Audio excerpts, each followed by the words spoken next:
It wasn't a text. It wasn't a voicemail. It wasn't even a photo.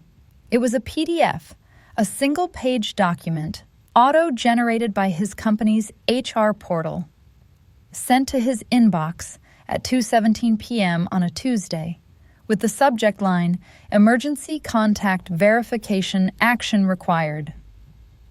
I saw it because his laptop was open on the kitchen table, because he'd stepped out to take a call, just need privacy, babe, and because for the first time in 12 years, I let myself look.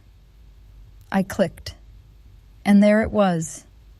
3 fields: clean, corporate, final, primary emergency contact, Elena M. Carter. Relationship, domestic partner. Phone 50355. 50184. Secondary emergency contact, Daniel R. Carter. Relationship, self-tertiary, optional, blank. My name, Claire A. Reynolds, was nowhere. Not primary, not secondary, not even tertiary, just gone, erased. Like I'd never been married to him. Like I hadn't held his hand through his father's funeral. Like I hadn't signed hospital consent forms for our children while he stood beside me, nodding, trusting me to decide. But the worst part? The HR system had last been updated 11 days ago. The same week he told me, "You're imagining things, Claire. I love you. It's always been you." And I believed him, because who files paperwork for a fantasy? Who lists someone as their domestic partner unless they're planning to live with them? But this isn't about the moment I saw the list. This is about the 100 tiny choices that led us here. The slow deletion of a wife, one checkbox at a time.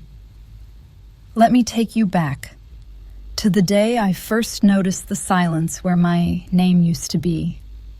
My name is Claire, 38, 3rd grade teacher, mother of Lily and Noah, 10 and 7, both allergic to pineapple, both convinced thunder is the sky clapping for brave kids.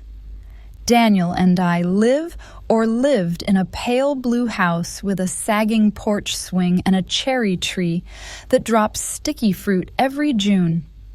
He's an engineer. I'm the kind of person who cries during school board meetings when they cut art funding. We were solid, not flashy, not perfect. But there, for each other, for the kids, for the dog who still sleeps with his head on Daniel's shoes. We didn't have date nights every week, but we had rituals. Sunday morning pancakes, Daniel flipping them with a spatula he'd carved himself. Every December 14th, rewatching before sunrise the movie we saw on our first date. The way he had always texted me, "Drive safe," when I left work. I thought that was love, stability, consistency, reliability. But here's what no one tells you. Reliability can be a cage, and consistency can be a cover. Because the man who never forgot my coffee order forgot to list me as the person he'd want beside him in an ambulance. How does that happen? Slowly. Quietly, with paperwork. Our life ran on systems, Daniel's specialty. He color-coded the fridge. Green tape equals Claire's leftovers, blue tape equals Daniel's meal prep. Pink equals Lily's snacks, no nuts. Orange equals Noah's, no dairy. He managed our family calendar in Google birthdays, dentist appointments, parent-teacher conferences, all synced to both our phones. At work, he thrived in structure. Viridian Engineering had protocols for everything: site safety, client comms, even emergency response. Every employee updated their contact info annually, or apparently whenever life changed. I never thought about his HR portal. Why would I? It felt like his professional world's scaffolding and stress tests and steel tolerances. Not our world. Not the world of scraped knees and bedtime stories and who forgot to buy toilet paper again. But systems only work when everyone agrees on the rules. And Daniel, he'd quietly rewritten his. It started with small omissions, like when Lily's school sent home the new emergency card for the year. Primary contact, Claire Reynolds, mom. Secondary contact, Daniel Reynolds, dad. He signed it, handed it back. But 2 weeks later, the school nurse called me only me when Noah fell off the monkey bars. Mr. Reynolds isn't in our system as an authorized pickup, she said gently. Just you. I frowned. That's odd. He's on the form. No, she said. The digital portal shows only you as verified. His signature didn't upload properly, maybe? I brushed it off. Tech glitch. Then came the flu shot clinic at his office. HR emailed a reminder. Don't forget to update your emergency contacts before vaccination day. Daniel read it over breakfast. Didn't react, just folded the laptop shut. Everything okay? I asked. Yeah, he said too quickly. Just busy week. I didn't push. Because love, I thought, was giving space. I didn't know he was using that space to replace me. The first real tremor hit in September. Daniel's company mandated a new cybersecurity training, Phishing 101, Protect Your Personal and Professional Data. He took it at the dining table. Laptop angled away, headphones on. When I walked by, he minimized the screen. Just boring compliance stuff, though, he said, smiling. But later, while wiping down the counter, I saw the edge of the browser tab still visible. portal.veridian.com/hr/emergency-contacts/edit. My pulse jumped. Not because I suspected her yet. Elena's name still lived in the back of my mind, like an old scar, but because why hide HR forms?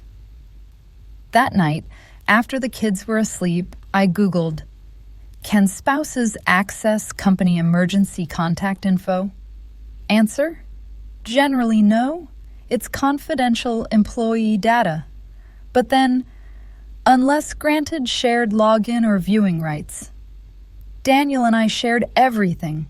Passwords, bank alerts, iCloud storage, except his Veridian portal. Suddenly, it struck me. In 7 years at Veridian, I'd never once seen his employee dashboard, no pay stubs, no performance reviews, no anything. Not because he locked me out, but because I never asked. Because I trusted him. Because I believed family meant automatic access. But what if, to him, family had quietly redefined itself? The next day, I called Veridian's front desk, posing as Daniel's sister, checking on a medical form mix-up. The receptionist was kind, helpful. Oh, emergency contacts, she said. Those are updated directly in the employee portal. Only HR can pull a copy, but the employee has to request it in writing. Only the employee. A wall. Intentional. Impenetrable. Unless he left his laptop open. Unless he stepped away for just long enough. 3 days later, he did. He got a call, Gotta take this outside, babe, and left his laptop on the kitchen table. Screen unlocked. Browser still open to the HR portal.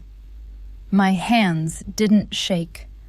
My breath didn't catch. It was worse. It was calm. The eerie quiet of a house right before the storm hits.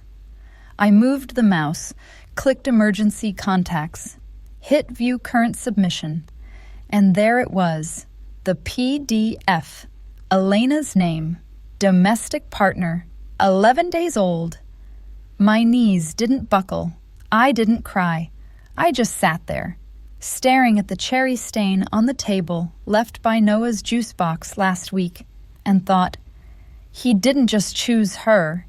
He filed the paperwork. I didn't confront him that day. Instead, I dug, not through his phone too obvious, not through emails too easy to delete. I went deeper, into the infrastructure of his lies. I logged into our shared iCloud where he backed up his phone nightly, opened files, searched Veridian, found a folder, work_backup_archive, inside a subfolder, HR_compliance, and inside that scanned copies of every emergency contact form he'd ever submitted. 2015 Claire A. Reynolds, spouse. 2018 Claire A. Reynolds, spouse. 2021 Claire A. Reynolds, spouse. Then, 2024 March, Claire A. Reynolds, spouse. But below it, 2024 October 31st, Elena M. Carter, domestic partner, Halloween. The night he'd come home late, smelling of cedar and wine, and said, "Team dinner ran long. Sorry I missed trick-or-treating." Lily had waited on the porch in her ghost costume until 8:45. Noah fell asleep on the couch, candy bucket still full, all while Daniel sat across from Elena, filling out a form that said, "If I am unconscious, call her first. If I am dying, let her decide. If I am gone, tell her before you tell my wife." I clicked the October 31st file. It wasn't just the contact form. It was the entire packet, a notarized affidavit of domestic partnership. Oregon recognizes these. A copy of Elena's driver's license. A signed statement. I, Daniel Jarpet Reynolds, affirm that Elena M. Carter and I share a primary residence and mutual financial responsibility as of October 1st, 2024, October 1st, the day after our 12th anniversary, the day we'd eaten takeout on the couch, watched before sunrise, and he'd held my hand and whispered, "Still my favorite person." I scrolled to the last page, a checklist, emergency contact update beneficiary review, 401k, healthcare proxy designation all checked, all her. I closed the file, sat in the dark, and for the first time I understood. This wasn't an affair. It was a succession plan. He wasn't cheating on me. He was replacing me. Legally, medically, existentially. And the most terrifying part? He hadn't even bothered to hide it well, because he never thought I'd look. Because he knew he must have known that I trusted him enough to never question the paperwork. That's how deep the betrayal went, not in the grand gestures, but in the quiet deletion of a name, one HR form at a time. He came home at 7:03 p.m., saw me at the table, saw the laptop open, saw the PDF on screen.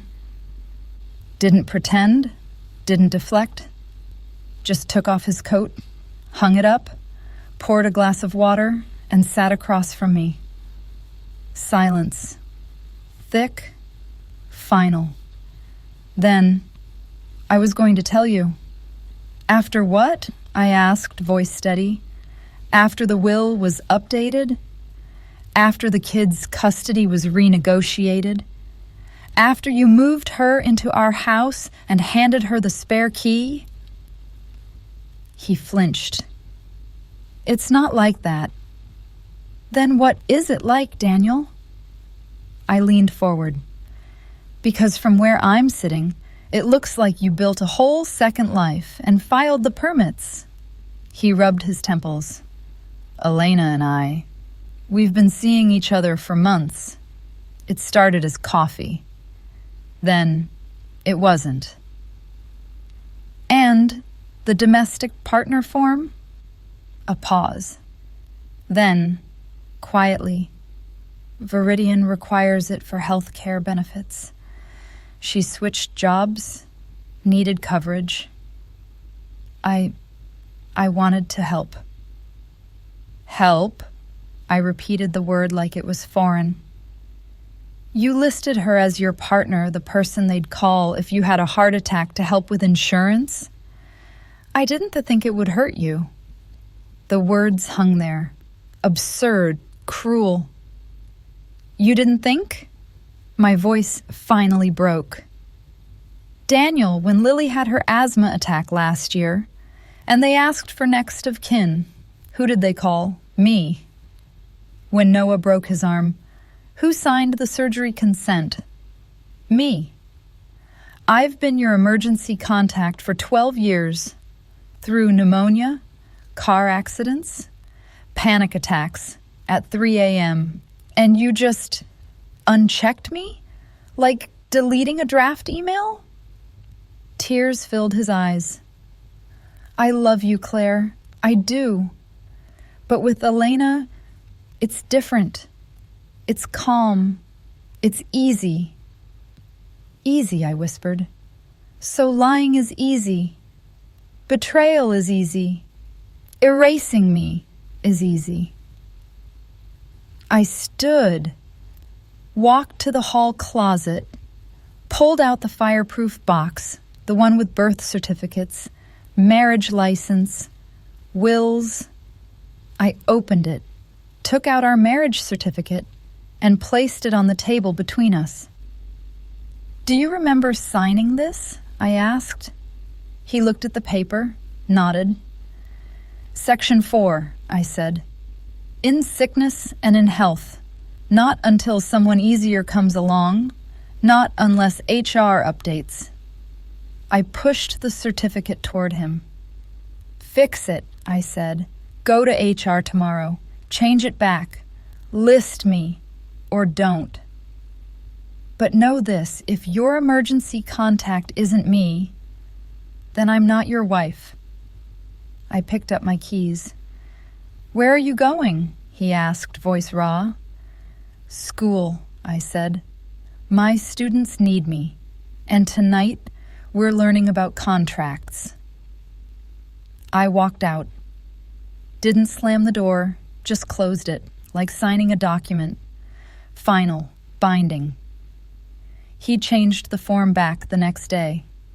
Not because he wanted to, but because he knew if he didn't, I'd file for separation before lunch.